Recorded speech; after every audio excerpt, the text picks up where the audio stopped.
महाकालेश्वरं रुद्रं ज्योतिर्लिङ्गं नमाम्यहं। मृत्युञ्जयं महादेवं शङ्करं सुखदायकम्। ॐ महाकालाय नमः। ॐ कालकालाय नमः। ॐ ज्योतिर्लिङ्गाय नमः। ॐ लिङ्गरूपाय नमः। ॐ महालिङ्गाय नमः। ॐ महाभूताय नमः।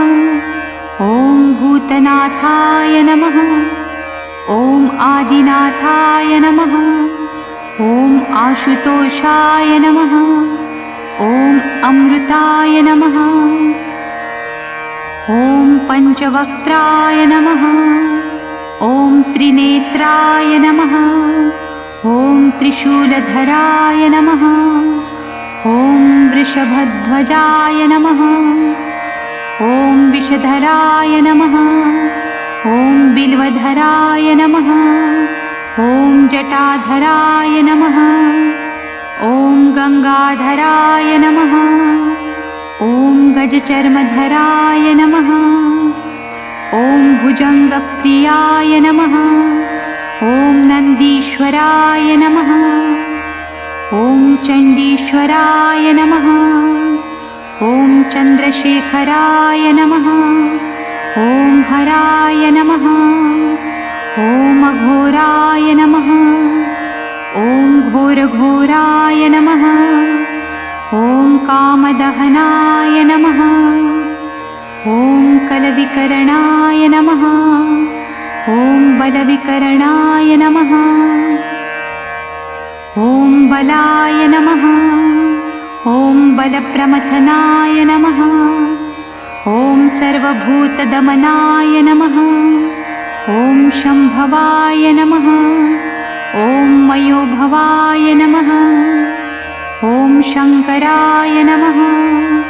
ॐ मयस्कराय नमः। ॐ शिवाय नमः। ॐ शिवतराय नमः।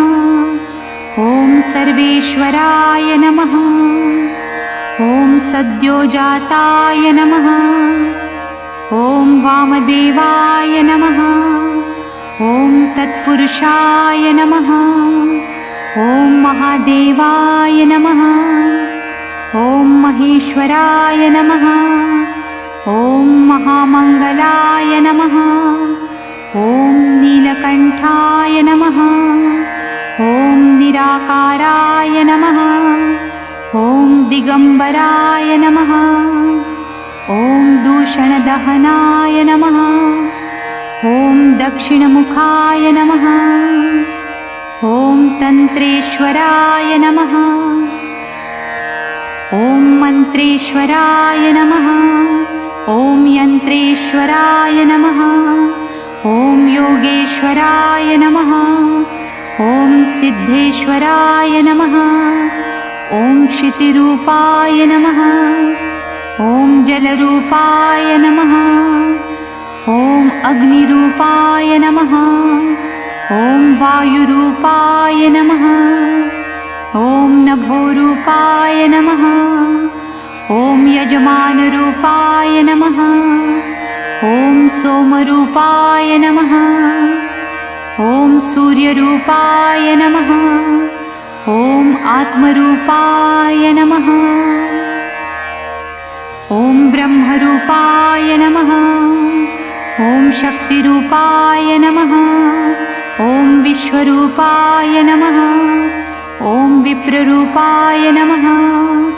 ॐ विरूपाय नमः। ॐ विष्णुप्रियाय नमः। ॐ रामप्रियाय नमः। ॐ कृष्णप्रियाय नमः। ॐ भक्तप्रियाय नमः। ॐ डमरूधराय नमः। ॐ नटेश्वराय नमः। ॐ ताण्डवप्रियाय नमः। ॐ प्रलयङ्कराय नमः।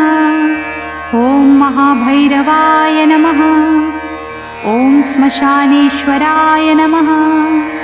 ॐ भस्मधराय नमः। ॐ कपालीश्वराय नमः। ॐ रुण्डधराय नमः। ॐ मुण्डधराय नमः। ॐ त्रिपुण्ड्रधराय नमः। ॐ पिनाकहस्ताय नमः। ॐ यतिनाथाय नमः। ॐ अवधूतेश्वराय नमः। ॐ अर्धनारीश्वराय नमः। ॐ त्रिलोकेश्वराय नमः। ॐ उमानाथाय नमः। ॐ परमेश्वराय नमः।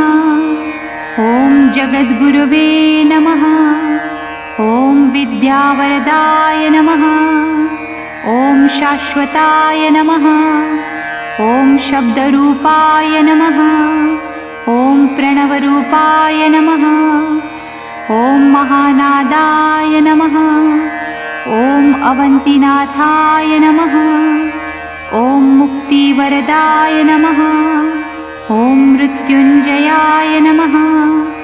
ॐ भवाय नमः। ॐ शरवाय नमः।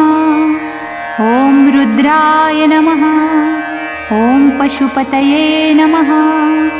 ॐ उग्राय नमः। ॐ महते नमः। ॐ भीमाय नमः। ॐ ईशानाय नमः।